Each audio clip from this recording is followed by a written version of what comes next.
자, 19의 7번 문제 한번 보겠습니다. 자, 결국은 문제 조건을 보면 fx는 최고차의 개수가 1인 3차 함수, 그리고 이 절대값이 미분 가능, 그리고 모든 실수 x에 대해서 이걸 만족한다고 했고, 최대값, 최소값을 구해서 차를 구하라고 했습니다.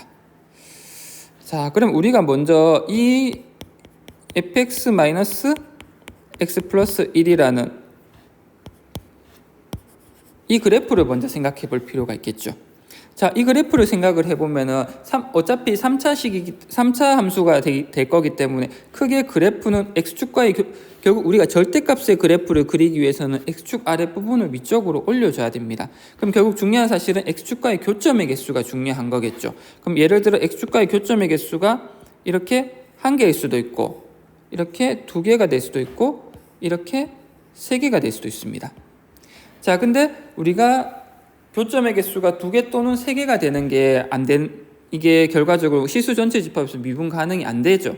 이유가 뭐냐면은 결국은 여기 아랫부분을 위로 접어 올리게 되면 이 점에서의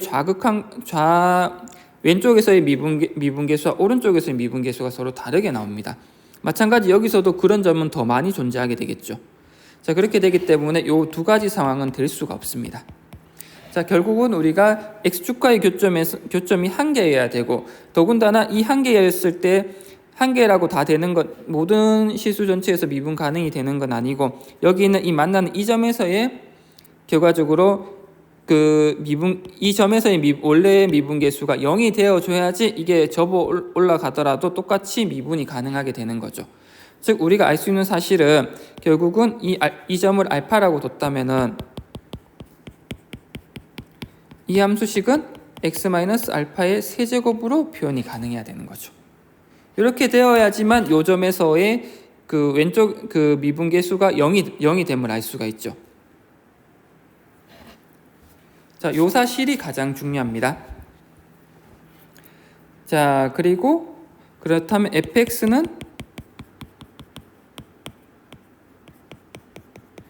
이렇게 둘 수가 있게 되죠.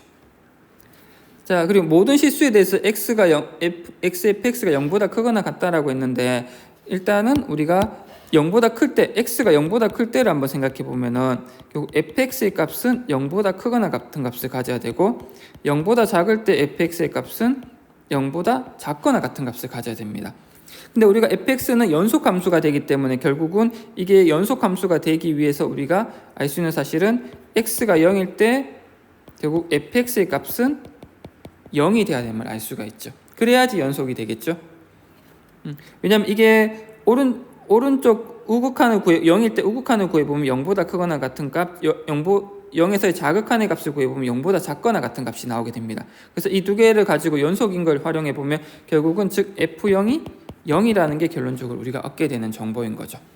자, 이 사실을 여기 구한식에다가 대입을 해보면은 결국 우리가 f0은 즉 알파의 값은 1이 됨을 알 수가 있죠. 즉 fx는 결과적으로 여기 1을 대입해서 전개까지 마무리해 보면은 결국은 이렇게 나옵니다. 이렇게 나오게 되는 거죠.